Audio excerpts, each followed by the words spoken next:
Hello everyone and welcome in Dying Like the Beast game. In today's tutorial I'm gonna show you how to display or hide the subtitles in this game, so stay with me and watch this full video tutorial.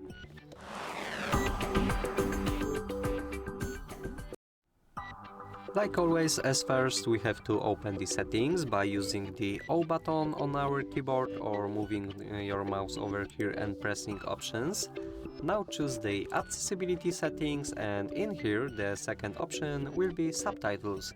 If you want to display the subtitles during dialogues and cutscenes, then you should leave it on. If you don't like subtitles in game, then you should completely switch it off by using this toggle.